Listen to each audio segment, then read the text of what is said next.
Hi everybody, and welcome to the very first episode of Into the Gauntlet. I'm your host Cameron with Neologic Studios, and the Gauntlet is a challenge where the entire month of September we mastered songs. It was me versus another master engineer for artists completely free. So Into the Gauntlet, basically each episode I'm going to go through one track at a time from the submissions that we got and show you my process. I'm going to show you the breakdown of everything that I did, my workflow. I'm going to do some A/B comparisons between my master and Christian's master, which is the guy that I competed with this season. I'm going to give you my approach as well as mix tips for the artist, what I found they did well and what they could probably improve upon. And also a little bit of just my story, like, hey, what did I learn? Because let's face it, the whole point of the challenge was that everybody gets a chance to grow, including me. So let's dive into it. You're going to see a time lapse of my approach, how I work through the session, and I'm going to walk you through my workflow and talk about some key points. So you'll notice the very first thing I'm doing is I got to set up my my documentation. I'm cleaning up my desktop, and the very first thing that I really need to do is ingest, set up my template, and I'm going to listen to the song. So then after that, I started about looking for references. Now, I'm trying to identify songs that hit roughly in the same vein that I'm familiar with, and from there try to use those references. Now I pull those references in, I'd listen to them, analyze their loudness, and try to figure out some things that are happening mix wise that maybe I can try to listen and discern the difference between what's happening in the mix and what's happening in the master, and then apply that to her track here. So you'll see the very next step that I do is I start my mastering process by first setting time markers, figuring out the tempo of the track, and then diving in and labeling the sections of the song. And then you'll start seeing that I'm moving very quick because I have a template approach. I already have a chain that I'm very used to. And so from there, I start massaging that signal very quickly. And then I start addressing key problems or things that I think need to be enhanced or controlled in a way by bringing in other processors. So right about the halfway mark, I took my first break. It's a 5-minute break just to allow my ears to reset. And then from there, I'll come back. I started addressing EQ and tonal balance from here on out. And then you started noticing I dropped a transient shaper in there towards the end of the chain. You'll notice there's not one, but two limiters at the very end of the chain. One is really doing a bulk of the ceiling work, and then the other one is just catching those peaks and really trying to tame overs and be very transparent with a little bit extra lift. The very last thing I did, I felt that was lacking something, so what I did is I went back and I started adding some saturation or distortion harmonics into the mix to give some density to the track. And then from there, I went back to starting to deal with high-end contouring and trying to tame the low end where I felt that it was muddiness or there was some issue with phasing in the low end. It was just something that was happening there that I needed to clear up and control a little bit more dynamically. And so I used dynamic EQ to do that. Finally, you're gonna see I head into my last break, another 5-minute break to allow my ears to reset. And then when I come back, you'll see right here, I'm all about refining the loudness target, and I've done a little bit of automation with the dynamic EQ, and then it's really just about fine-tuning, doing those final checks and balances, and then from here, if I figure out what my target loudness is, what I feel is an acceptable loudness level that still gives the perception of punch, perception of impact, and clarity in the mix that it deserves to really allow this song to shine.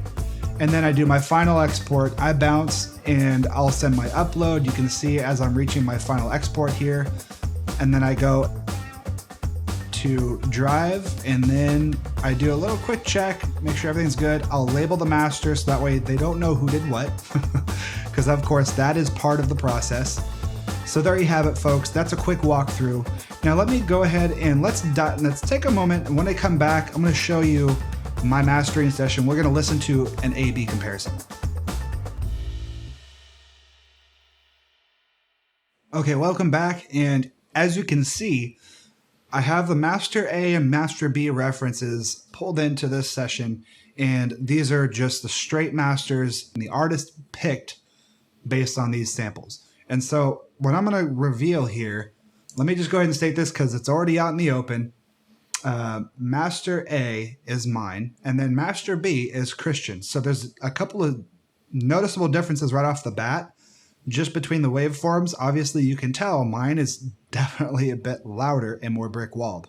However, there's some sonic characteristics and differences between the two as well. So I'm going to play a couple of key sections, and we're going to dive in and see what's happening, or his approach versus mine. Let me just play a section of the verse. I'm going to go into the build and the hook, the very first hook. Not gonna down, that's me. Back in the bass, that's me. Not gonna down, that's me. Back in the bass, that's me. That's me. That's me. That's me. That's me.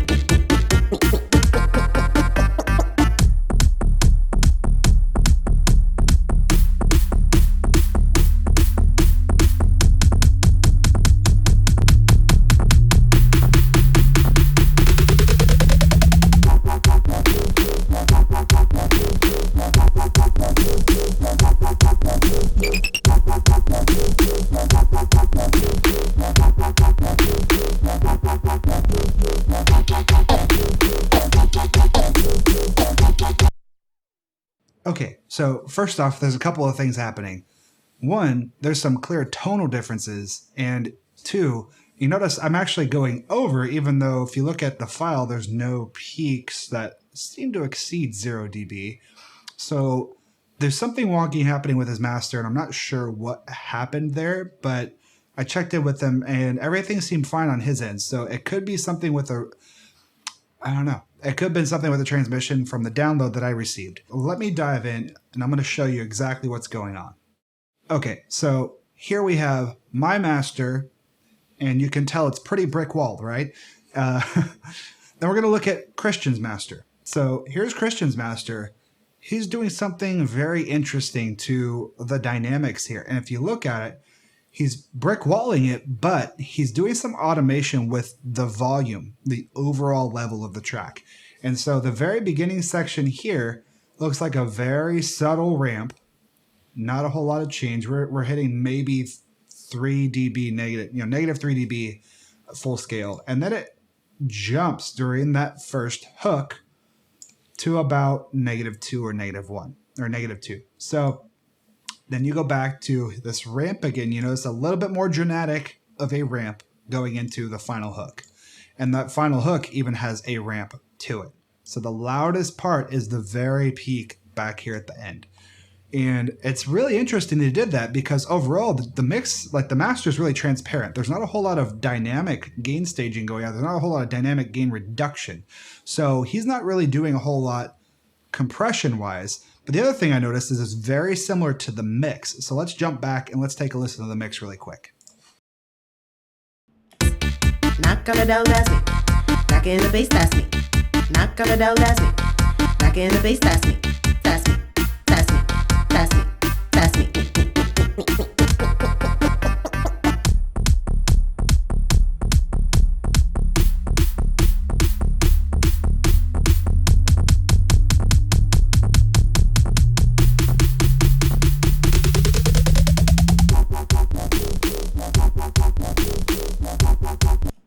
As you can tell, his tonal quality, like any EQ rides that he may have done, very, very subtle, very close to the original mix. So I actually did quite a big different approach. And as you saw through the time lapse, there are some key things that I'm going through, and you can tell from my chain right now, it's pretty lengthy.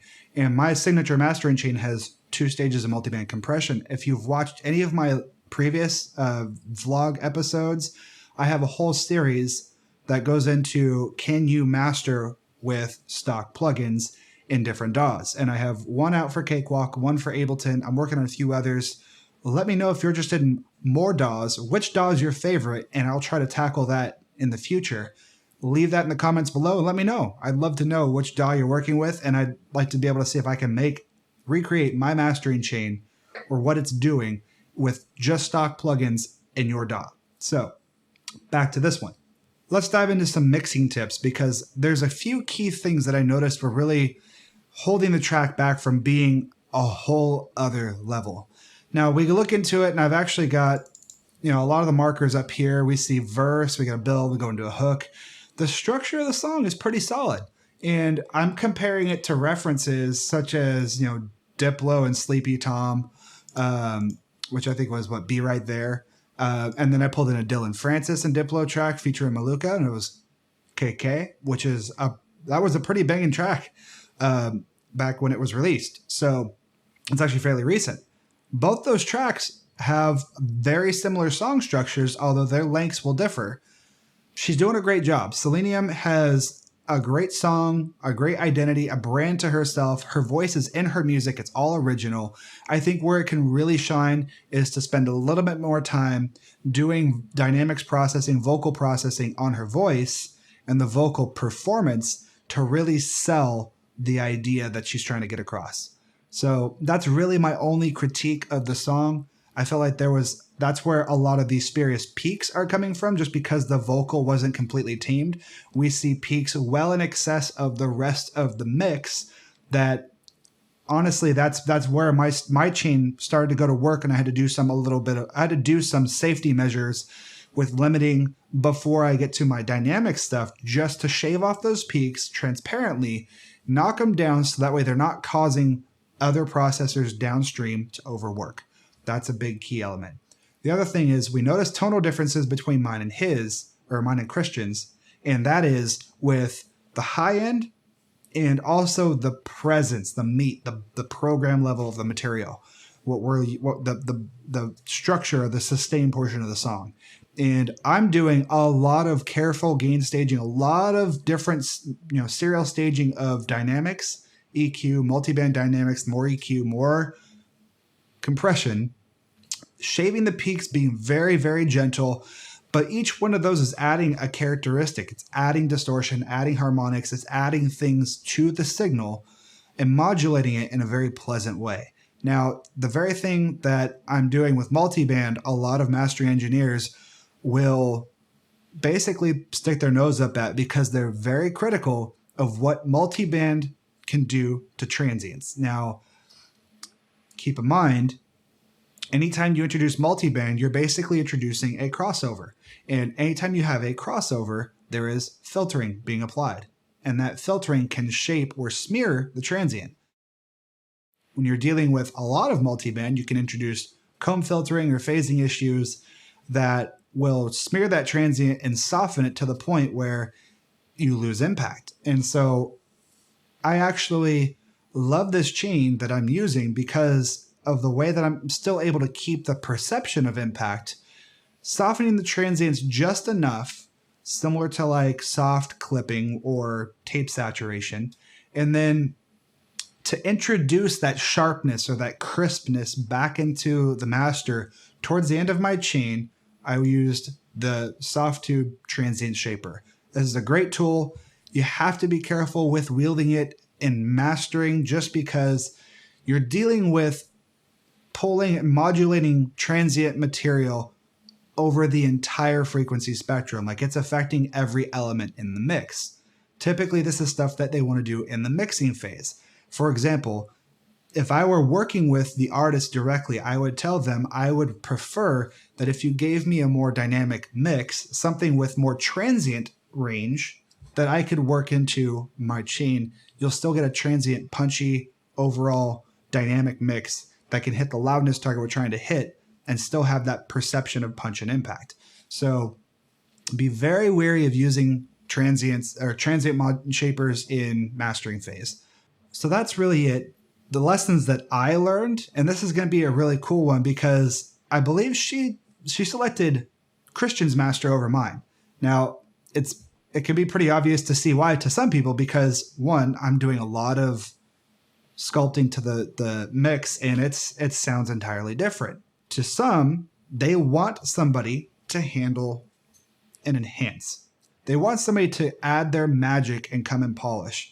And this is where, when it comes to this challenge, it's a shot in the dark, and I have to stick to my gut and try to figure out what the best approach for this artist is.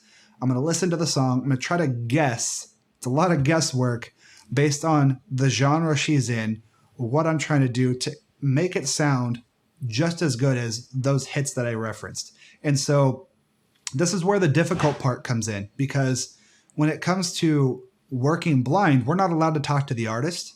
We can't reach out to them, ask them for references. We get to go out and farm our own references, but that's part of the 2 hours allotment in our track. So I finished this with, minutes to spare. I had plenty of time left to upload and get it done, but it's still a guess at the end of the day because I'm shooting without any point of contact or communication. I have no idea what expectations the artist has going into it.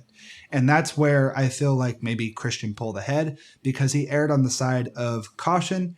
He showed restraint and took a conservative approach that provided a transparent master, and it stuck true to the artist's vision. And overall, at the end of the day, we have two very different approaches, as you can see and you can hear, that it's going to be a 50-50 decision. It's anybody's guess what the artist's intent or desire was with the master. So there you have it, folks. I actually didn't receive any Q&A questions, but I hope there's a lot of info in here that I unpacked for you today that you can walk away with. If you have any mixing, production, or mastering questions, feel free to leave them in the comments, and I will try to address them in the next episode, which is coming next week. So here's the goal, folks. Before you leave, I have one huge ask. I told you about the other series that I have that I'm running on. If you have any questions about mastering with just stock plugins, leave them in the comments below as well. And I would love to know what you guys think about that series because I'm going to pick it right back up after I'm done with this series. So there's going to be a lot of content I'll be putting out throughout, just on a regular basis now. It won't just be exclusively to YouTube. However, I do plan on doing most of my premieres on YouTube. So my ask of you, go to Patreon. I'm going to put the link below. And if you want to support more content like this, I would appreciate any submissions or any donations you guys have. If you want to subscribe, I have my first tier set up for $5 a month. And if you guys subscribe to this, you'll be able to get credited as a producer credit, basically. There's lots of channels that do this. You'll get thanks from me, a special thanks from me in every episode. I'm going to reach out and I'll send you a thank you note as well for subscribing. And then the bigger question, the bigger ask is, what content do you guys want to see? What perks would you guys like to see for part of the subscription? Because my goal is to be able to take the donations that are submitted to allow me to afford the time that I can sit here and do this on a regular basis and put out more content that you guys want. So what do you want to see more of? And what questions do you have for me regarding production? I'd love to answer them, and can't wait to hear from you guys. Have a great day.